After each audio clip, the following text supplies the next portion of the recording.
AEW Dynamite returned home in Jacksonville, and it ended with a very intriguing outcome. Intriguing in the fallout of AEW Dynasty, covered some aspects of the show.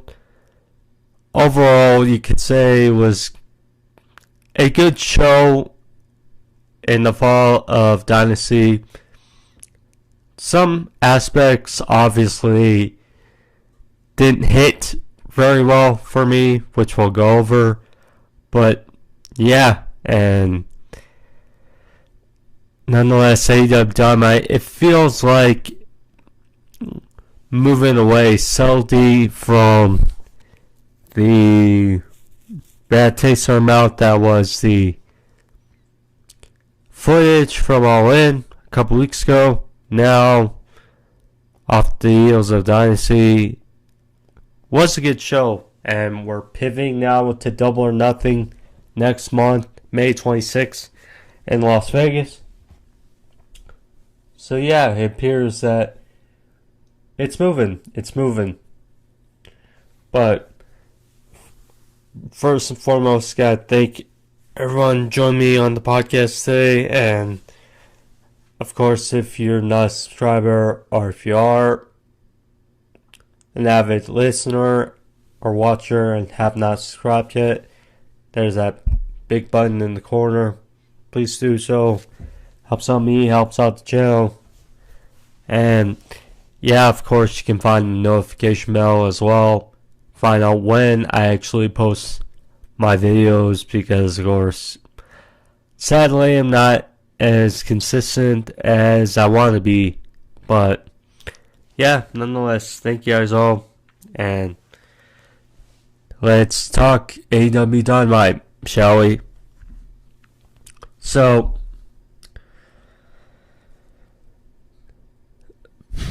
the big angle. But first we'll say, so, like I mentioned, Dynamite hit some aspects, and other aspects depends who you are. So, Swerve Strickland is our new world champion. AEW world champion. Made history for AEW on Sunday night in a fun battle against Samoa Joe. Obviously, nothing was going to follow Wall Spray, Brian Nelson, but after that ladder match, they certainly tried their best. And nonetheless, Swerve made his moment over Samoa Joe. And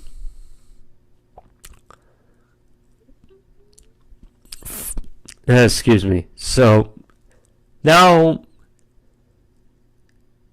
you could say, well, open, close the show. Neither was the case. We got a match, which, albeit was a solid match with Kyle Fletcher, but an eliminator match, they needed it right out the get-go of Dynasty, and could have needed an interview or promo celebration, because the thing is, Willow won the title, TBS title, at Dynasty. Her moment was basically ruined by Mercedes Moné. Chris Jericho won the FTW title on Sunday against Hook, and he gets a segment. Swerve doesn't. Now, apparently he gets an interview on Saturday's Collision, and that's after the NBA playoffs So potentially they have something in mind, but still, with Dynamite being your number one show, and first thing out of the get-go is not the world champion, it's a bit curious, or gets people scratching their heads. But talk about the angle that closed Dynamite. So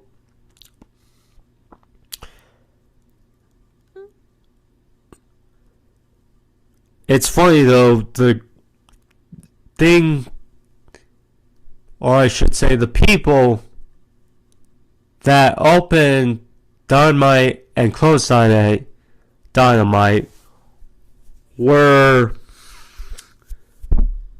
the new Elite. So the Young Bucks, the new World Tag Team Champions, beat FTR in a very good ladder match Sunday. Kazuchika Okada, the Continental Crown Champion,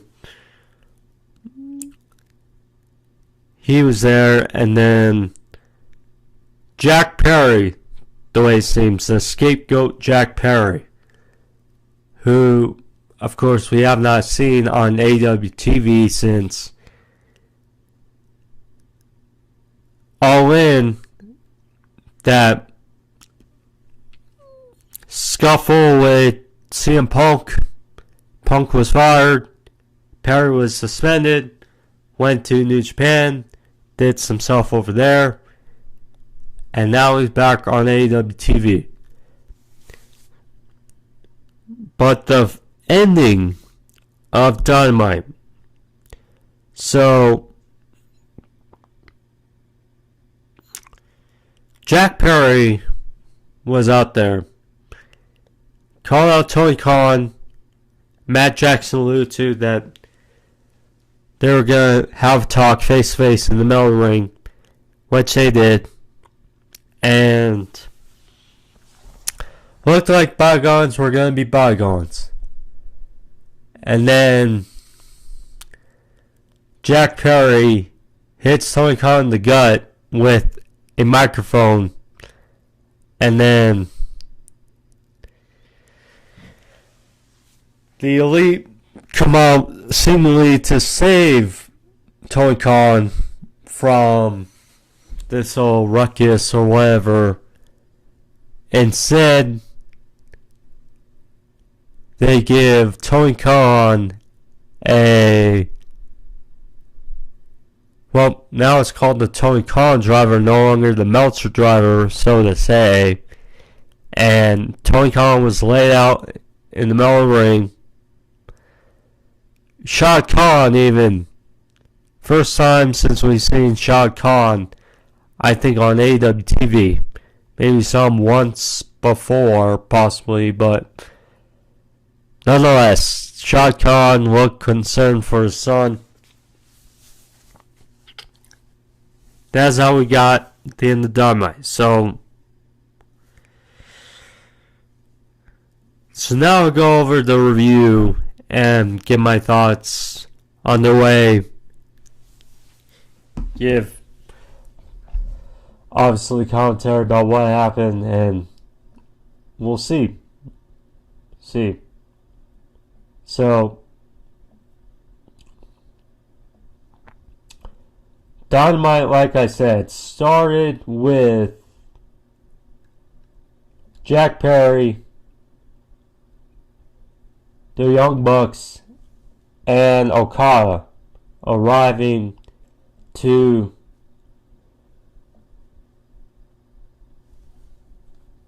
Dynamite.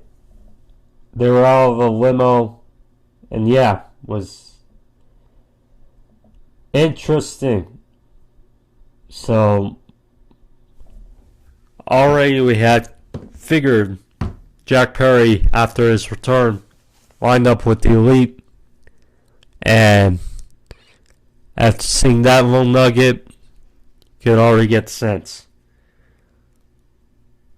So next we hear Orange Cassidy's music. So,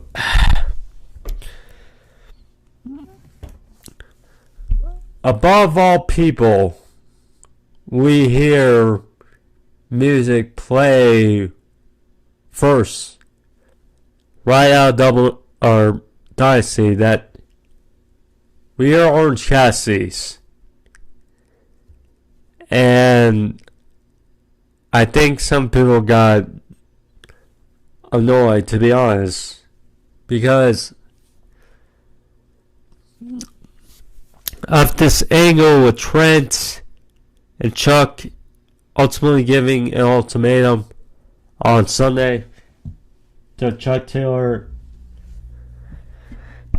Yeah, so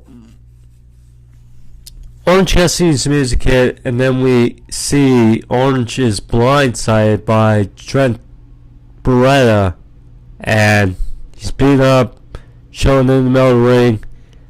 So Trent calls out for Chuck Taylor, who was in the stands at Dale's place, walked down, looked perplexed, gave him my microphone, told him about how originally plans were supposed for Orange Cassidy to be their mascot, but instead he made us our lackeys, and he's given them nothing to work with or show for, and now it's time for them to take charge and be on their own. So Chuck Taylor was in one corner, and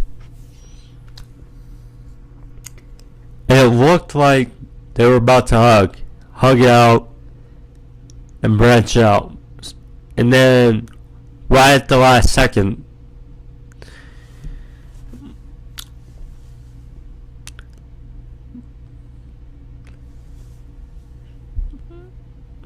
Chuck Taylor says, Trent, I kind of knew you were kind of a dipshit. So then,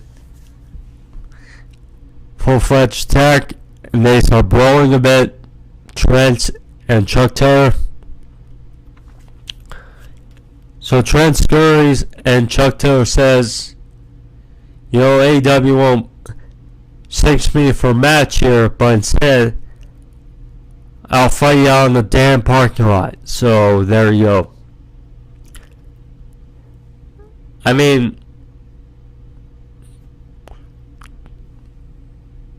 look again. Trent, Chuck Taylor, best friends, a good tag team, a solid tag team. One that I saw could get their moment in the sun, being tag team champions one day. Not happened, and they really haven't done anything with them since their big run back in the pandemic era. I mean, Orange Cassidy, Orange loves Orange Cassidy. This feud is obviously between Trent, seemingly, and Orange Cassidy, and Trent didn't give him. He gave an explanation, but I think some people didn't view it as the explanation that they wanted. So, in any event, in Trent, Chuck Taylor parking lot, apparently on Rampage. And Orange Cassidy's, yeah. Anyway, I'll start Dynamite. Moxley cut a bit of a promo ahead of Powerhouse Hobbs and the main event, seemingly for tonight.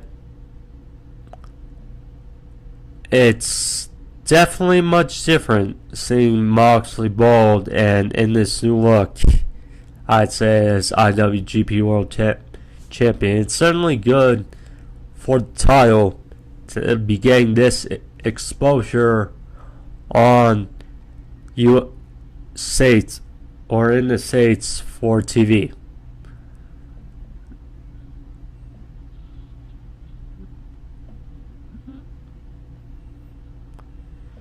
So then we go to the new World Heavyweight Champion. 3 segments in. Swerve Strickland, the new AEW World Champion, after his win over Samoa Joe on Sunday. Not a promo, not a segment, but a match, a eliminator match, as he faced off 1-on-1 against Kyle Fletcher. Kyle Fletcher, he's gotten much better, obviously, throughout the years. He's still very young. I think they say he's early 20s.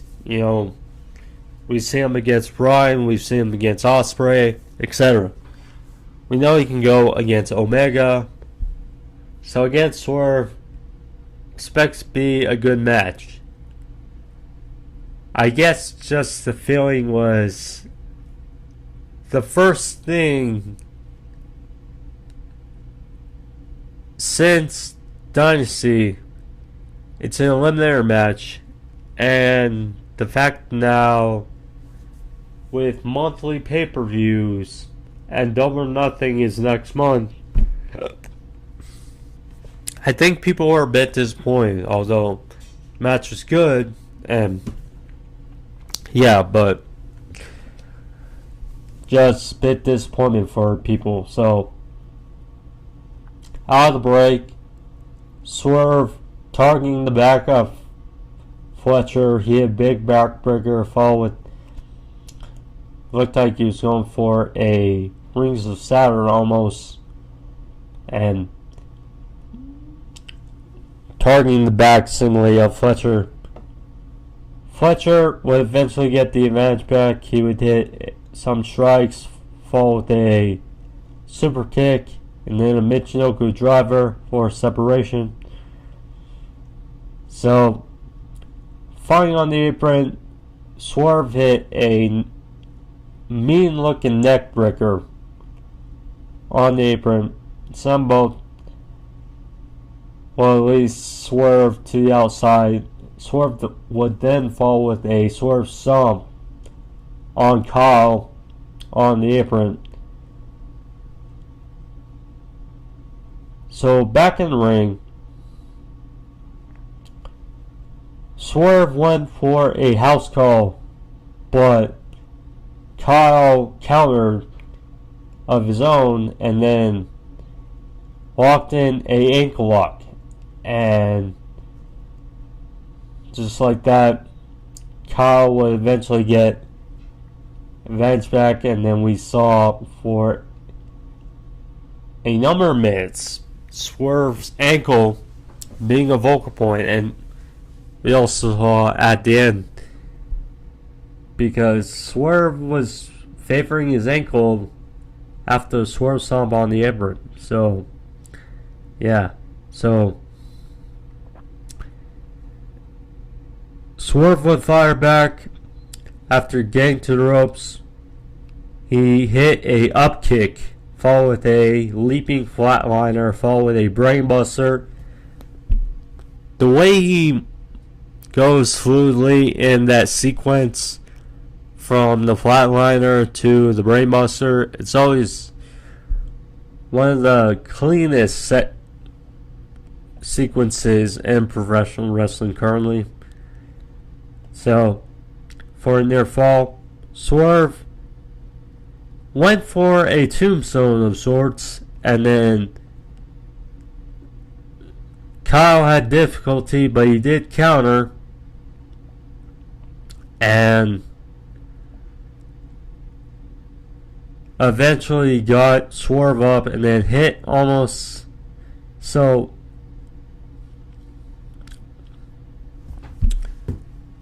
Matt Riddle, his finisher is what? The bro down. Seemingly it's like that tombstone, but it's almost like into a power slam of sorts. were driven down. So Kyle basically did that for a near fall. Don Callis was on commentary, and after, it's just always hilarious how much heat Don Callis gets. So it was hilarious. So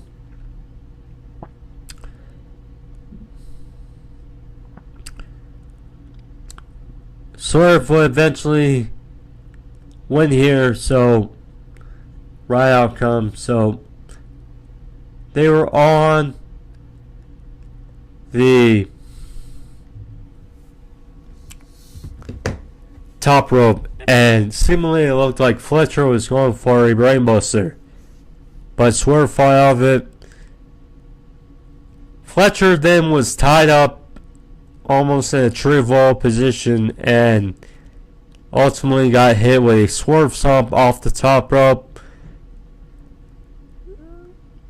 Fletcher would kick out for a near fall, but then Swerve would then hit a house call. 1, 2, 3. There you go.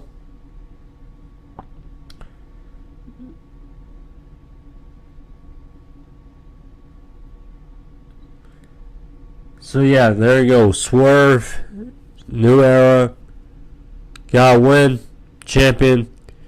Was it needed? No, but good match, and no I'll hop on it too much. Thunder Rosa. So obviously disappointed that she did not beat Toni Storm at Dynasty to capture the AEW Women's Championship. So ultimately she went focused about the match and focused. So Deonna Purrazzo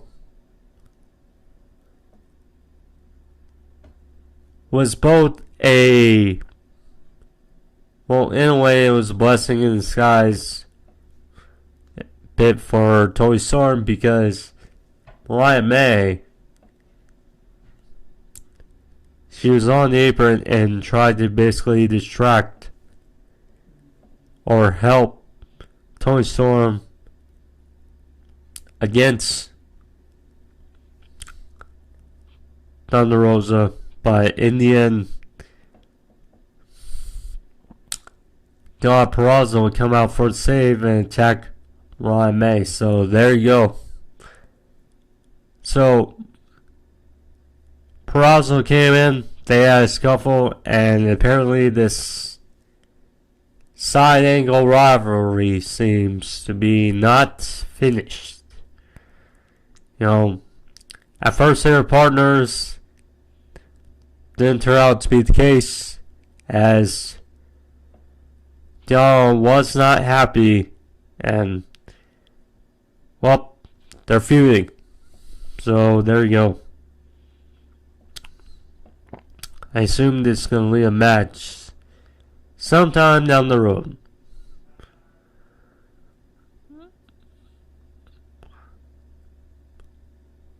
Mina Shirakawa, apologize if I butcher the name, against Anna Jay. Which, I mean, look, Jack Perry.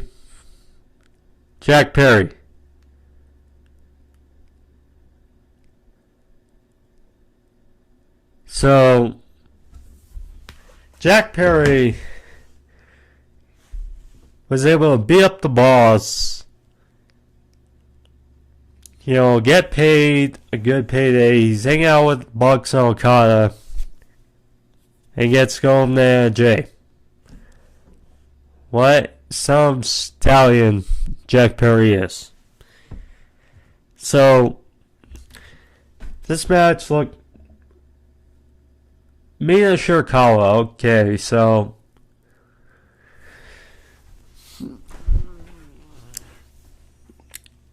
her and Mariah May obviously had this good friendship, and, you know, seen them be quite friendly a few times. But really what happened after this match, I mean, this match kind of felt just like smoke and mirrors really to what happened after. But decent little match here. So as May was on corner of Mina show,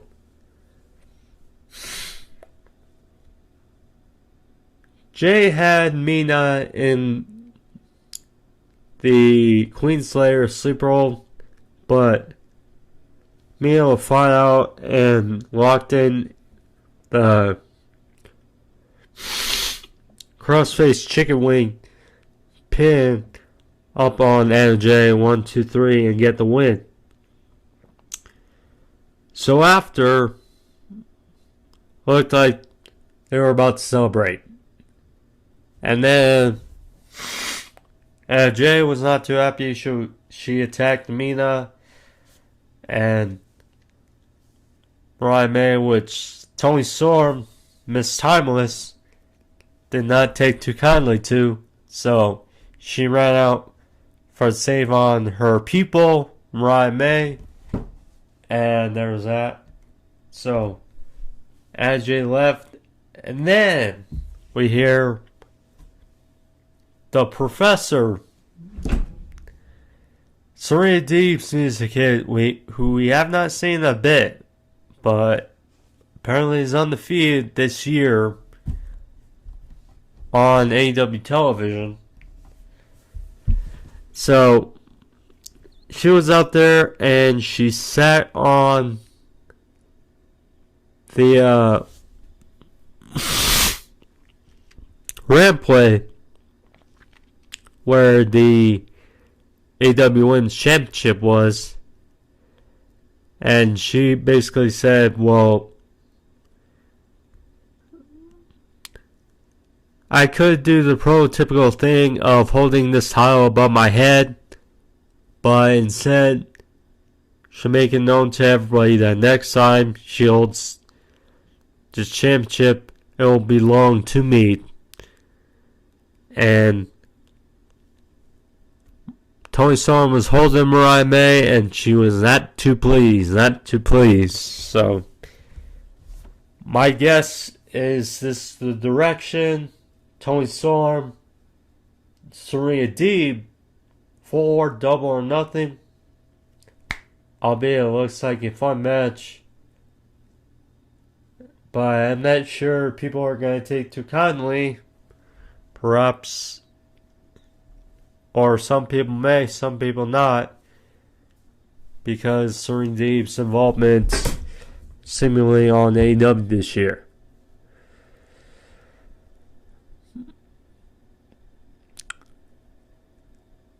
And then, so we had 3 straight women's segments. Interesting. So, Will Nightingale.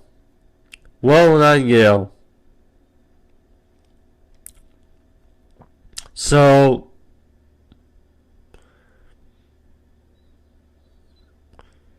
Saturday, her moment, or Sunday, rather,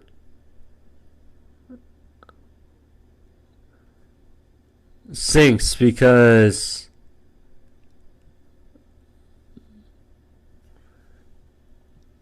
sinks. That her moment was pretty much squandered on Sunday due to Mercedes Moné. The only thing I think people can agree on they did not like particularly about Sunday in that segment.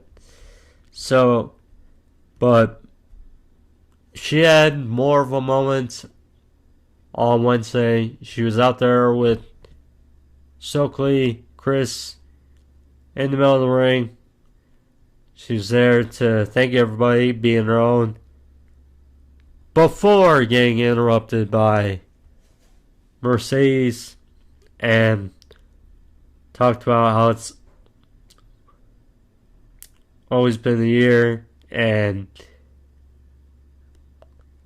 Mercedes did sound better in this segment. I will say that. But Will basically said, well, after their first encounter, she was wondering, because at first she was happy, but Growing Talk was online saying, could she beat Mercedes at 100%? And we'll soon be able to find out on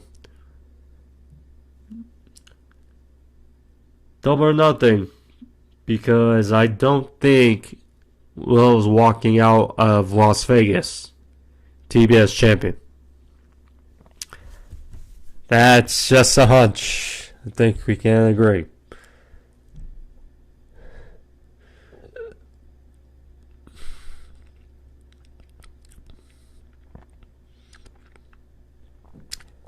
Matt Jackson, he basically told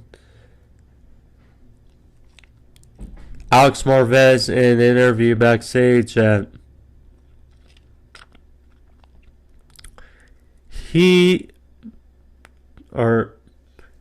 Jack Perry and Tony Khan will have a meeting in the middle of the ring later tonight. So there you go.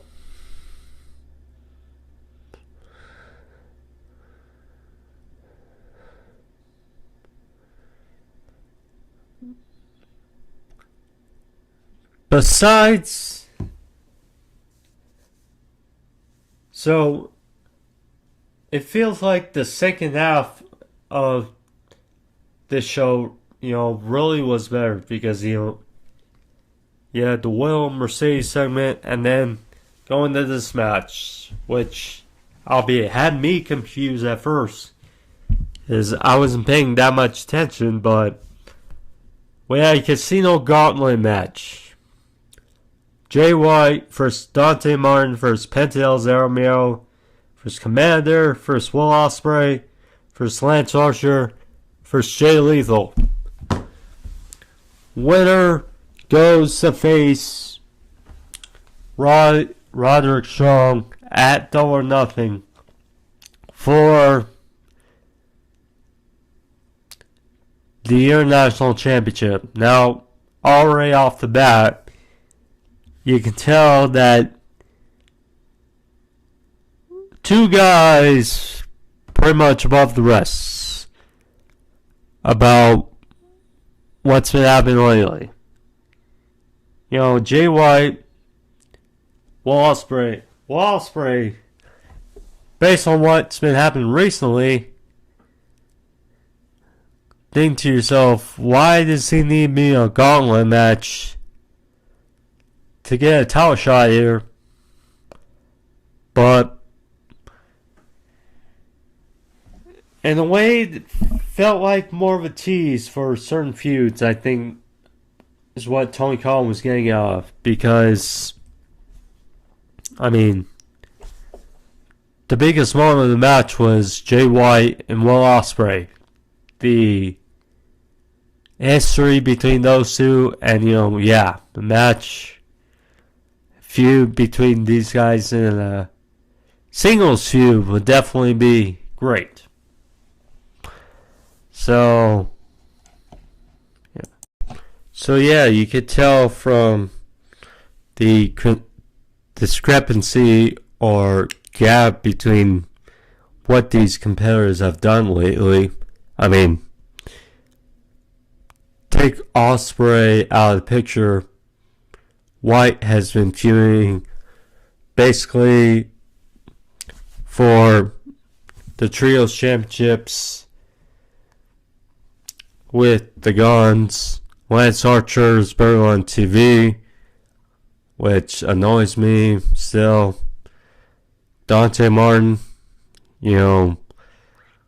seems like Top Flight and Andrade are going to get a shot at the Trios Championships on Collision. But, what has he done? Singles-wise, not really anything. Commander, really filling. He was the guy to take the pin. And then Penta I love Penta, love Phoenix, but really, Penta, since Phoenix has been absent again, it's not really done much. So, get that. And then Ospreay's being Hobbs, Takeshita, Fletcher, and now Bryan Danielson.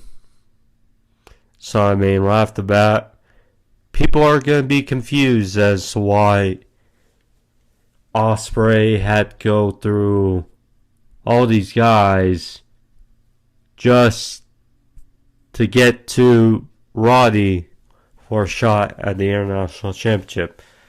But it is what it is. I enjoyed this match once I finally figured out. And Jay Lethal. Jay Lethal, I mean, barely done anything as well. So, since the Carnival Classic. So, get gist. But I enjoyed this match for what it was. So, out of the break, there were 2 tables set up outside, and yeah, now, much multi-man match, so I mean, always the fear of multi-man matches is that one or multiple guys are going to be sleeping or doing nothing of relevance. That's always the fear. So, anyway, we got from break. 2 tables are set up on outside. Archer was going to chokeslam, it appeared, Commander through these tables. On the outside, Commander countered and delivered her Hurricane Ascent. Archer at first didn't look like he went through a table, but he did. And in the sense, so that pretty much took Archer out for the rest of the match. Yeah, so Commander and Ospreay had a bit of offense or a bit of flurries throughout this match. The set around early in the match when Ospreay and Jay White got face to face. You know, that was fun. So that is a match down the line, which is gonna be money. So exchanges between Commander and Ospreay. Commander had a big tilt-a-whirl DT for a near fall. Jay White gun biz. He had a Uranagi on Commander for a near fall. Ospreay followed up. He had a Liger Bomb countering the hint Blade Runner for 2. Lethal. So Ospreay went for the hint blade, and this felt random because that all the people were left in the gauntlet match, but then Lethal showed up, distracted Ospreay. So I mean, nonetheless, took off the ball, but then nonetheless, Lethal got taken care of, and then basically came down to O'Reilly, who, I mean, great stuff between O'Reilly and Ospreay. That's another thing. O'Reilly, Ospreay, and Commander, it seems. So O'Reilly and Ospreay were exchanging in the middle ring. O'Reilly locked on a cross arm breaker on Ospreay. Commander came off the top rope with a tightrope shooting star, breaking up the hold on by O'Reilly So O'Reilly was taken out, and then a big hidden blade by Ospreay to Commander. 1, 2, 3. Will Ospreay getting a chance at the International Championship against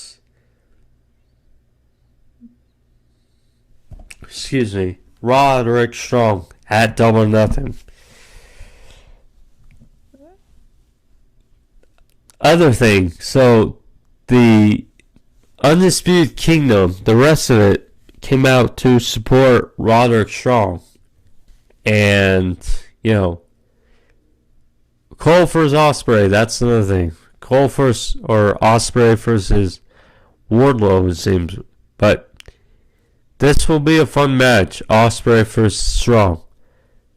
Now, pose some interesting questions. So, Ospreay, Roddy's not going to be Ospreay. That's simple. So, case of, okay, Ospreay, can only go so long with this momentum of not having a championship, and Swerve clearly, now that he's world champion, they want him to have a good amount in a reign. So they're buying time, it seems, with Ospreay becoming international champion, and then eventually Ospreay can lose it, drop it to someone, and then eventually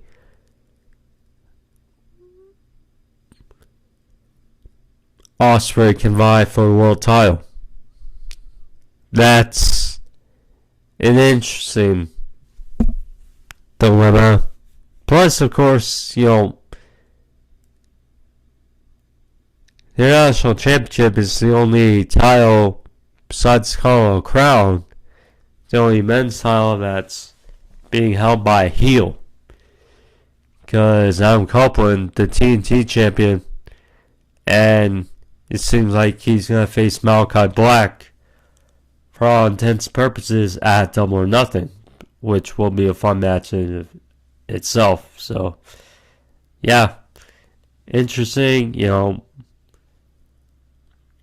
Ospreay versus Roddy. It's a fun match to look forward to, and yeah, we'll see. But, bit of a cluster, for people, but yeah, we'll see.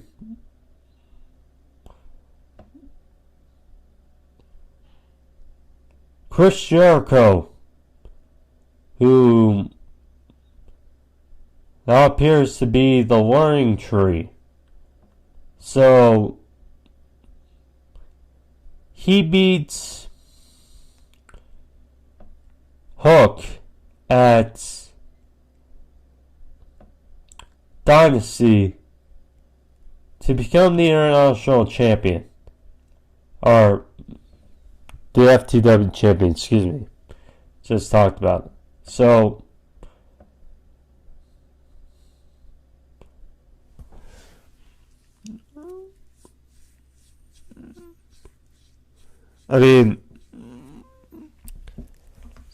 Jericho is out there, and he obviously did not have great. He didn't have great reaction.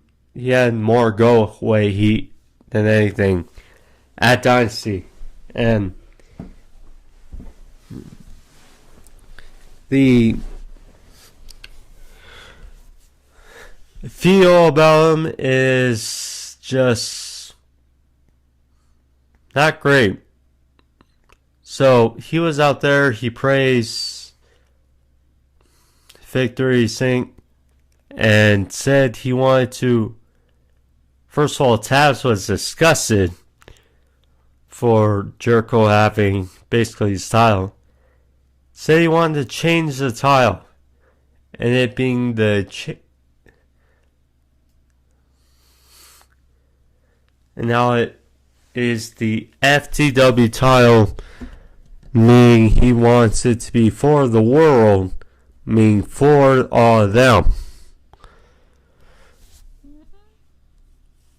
Honestly, the FTW title, look, it's hard to pay attention to, honestly.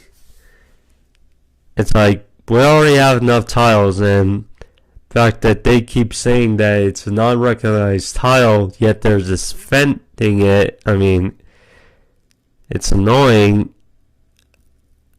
I wonder if Taz went to Jericho and be like, can you try to help the title a bit? It wouldn't surprise me. I'm just saying. So, obviously, it was not a good reaction. So, talk about the learning tree, and all of a sudden, Big Bill. Last we saw Big Bill was when he and Ricky Starks lost the top flight in the tag team title tournament match where Starks got injured, but Big Bill was out there by himself saying he wants to learn from wants guidance of the learning tree, and said watch him, as Jericho said he'll be paying attention to him. And Big Bill left. Now,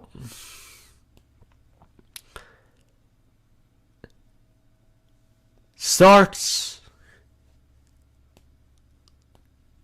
we know, is almost as good as gone as when his contract is up. Feels like he's going to go to WWE. That's the thing. So where does that leave Big Bill?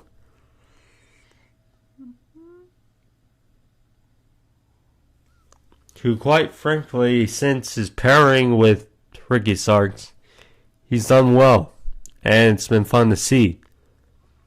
But where does Big Bill go? So Big Bill aligning himself with Jericho. You know, we've seen it a number of times. You know, Inner Circle. You know, the Jericho Appreciation Society. You know, Big Bill under the guidance of Learn Tree. You know, Big Bill by himself is an attraction. His name is not great, so I believe it should be changed, but you get the point. But Big Bill aligned with Jericho. Could it work? Sure. But after the reactions I heard for Jericho on Sunday, I'm concerned about her now than ever.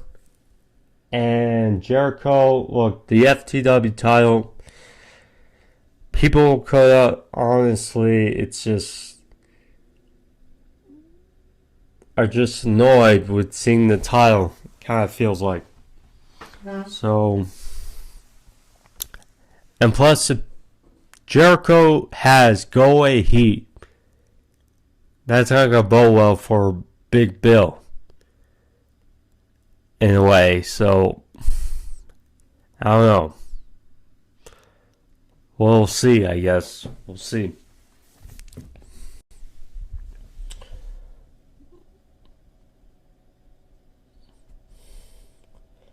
Jon Moxley first Powerhouse Hobbs for the IWGP World Heavyweight Championship. Good little match for what it was. Obviously, enjoy Moxley and enjoy Hobbs. Hobbs feels like obviously they should do more of, but they're in a weird sense right now with the Don Callis family. In any event, solid match between two. So I'll pick it up towards the end. So Moxley was getting beaten down by Hobbs in the middle ring, but Moxley managed to break free. He hit a suicida to the outside, albeit not the best, but suicida nonetheless. So then to the corner,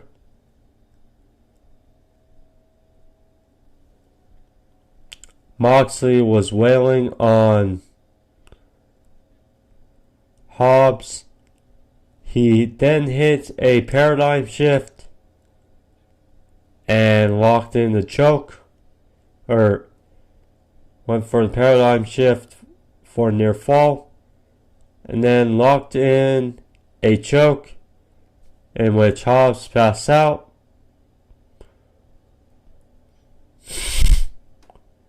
And just like that, Mox retains. So there you go.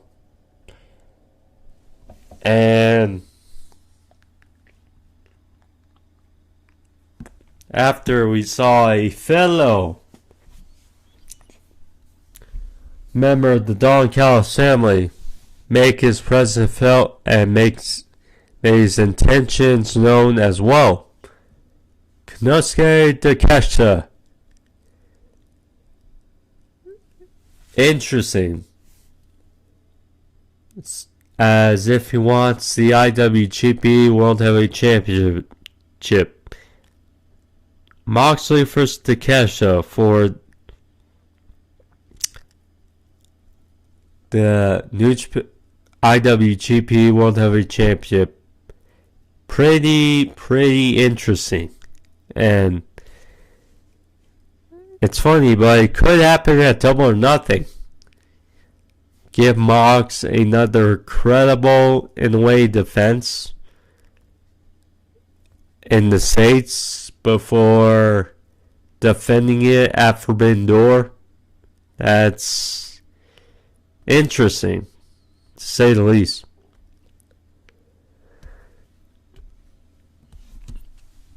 But, yeah. We know Takeshita. Now, you don't want to see Takeshita take any more big losses, but we'll see. We'll see.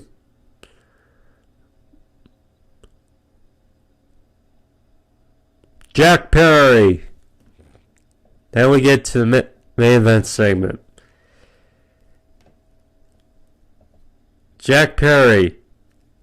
So he was out there all smug and all. So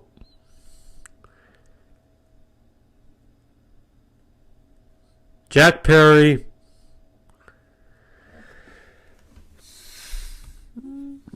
called out Tony Khan to the ring, in which Tony obliged. You could tell Tony was giddy, like something was about to happen. So that's the only thing about Tony when it's face-to-face. He's never, like, serious. I mean, he's, yeah. Anyway, when it comes to on-screen, it's like, even when he tries to cut a serious promo, he kind of comes off as silly. So Jack Perry noted how they haven't always seen eye to eye. But praise them, talk about AEW, and ask if they can shake hands and let bygones be bygones. So, Tony obliged. They shook hands. Tony raised his arm, pointed at Jack Perry, and Excalibur and all commentary was just weird during the segment, and they hugged, and then you saw, well, actually they hugged first, and then you saw Jack Perry. He had that smug look into the camera like, yep, something's happened. So, Tony Khan raised the hand of Jack Perry. So the microphone. So Jack Perry hit Tony Khan in the gut with the microphone. And Tony Khan fell backwards. Albeit it's not the reaction I would think with getting hit in the gut with a microphone. You probably get, if anything, you're hunched forward. So I'm not sure what went into this. Now, credit, Tony Khan doesn't take bumps that too often. So, or really ever. So, Tony Khan was down, and then the Bucks and Okada came out like, whoa, whoa, whoa, what's going on? So, the Bucks helped Tony to his feet. And then Okada had thumbs up. And then, like, yeah, go for the Meltzer driver or the Tony Khan driver, whatever they're calling it. So, Matt Jackson held Tony Khan up in the tombstone position. Nick on the top rope, and then, funny enough, like the late great Scott Hall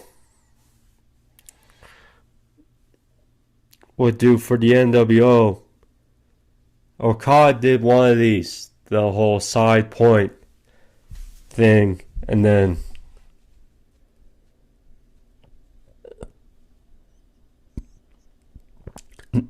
Nick Jackson came down for the Meltzer driver. Tony Khan was laid out in the middle of the ring. The Bucks, Okada, and Perry left. They all raised each other's hands, and officials came out, running out members of the roster. Shad Khan then came out to check on his son, and he looked not too pleased, not happy. And don't think we ever seen Shad Khan really on TV. So, I mean, clearly, yeah. And that was how Dynamite went to a close. Yep. So, yeah, that was Dynamite for you. That was post-show. Now,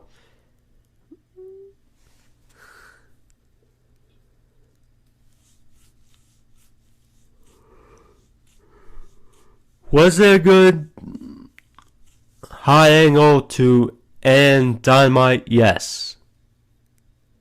And I've noted, and I've seen the draft, I've seen people talking, I've seen Tony Khan's interview and stuff, and it's got people talking, it's got recognition, it's got attention to the product and him. That's the good thing. The thing that has people conflicted and confused is that Swerve, the new world champion. So, at the end of the day, Jericho, like I mentioned, won the FTW title at Dynasty. He got a celebratory segment on Dynamite. Willow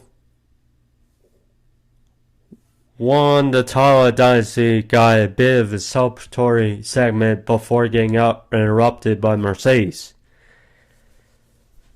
Swerve goes into a eliminator match with Fletcher, of all people. Credit, very good Kyle Fletcher, but you get the point. And he's going to have a segment, an interview, sit down, whatever, on Collision. So, like I said, maybe they're tying it into the viewers of the NBA after NBA playoffs. Maybe that's the mindset. But nonetheless, Dynamite is their main show, has more viewers. It comes off a weird way to some people, I can tell. But overall, I did enjoy Dynamite. I did think it's good, besides the obvious, whiffs for Double Nothing. That's the other thing. No build, it seems, to Swerve's first opponent for Double or Nothing. As Tony Storm seems like it's going to be Serenity. Willow, it's going to be Mercedes. Ospreay is going to face Roddy. Didn't see either of them on Dynamite, but it seems like it's going to be Malachi Black versus Copeland at Double or Nothing. Tag titles, we'll see. And World Championship, we'll see. But yeah, this segment was the last thing people saw. And Tony Khan is what people are talking about, the last few days. So, I mean, is how it is, give or take. But as far as everything goes, as the post-show guys, thank y'all for joining me. By the way, we got a debut, interesting debut on Collision as well, Saturday, as the grizzled young veterans from NXT, formerly of NXT and TNA. It's great to see. Yeah, grizzled young veterans are now wrestling on AEW soil. They will be wrestling the Acclaimed on Saturday. So that's going to be an interesting bout. Something to look forward to. So, yeah. So, keep up with you guys. I'll, of course, have my recap video of SmackDown and Collision sometime Sunday, or Sunday looks to be. But anyways, guys, thank you guys all for joining me. Subscribe if you haven't, like as well, thumbs up, helps out the video. Thank you guys all. See you guys next time. I'm Joe to Love. See you guys till then. Peace.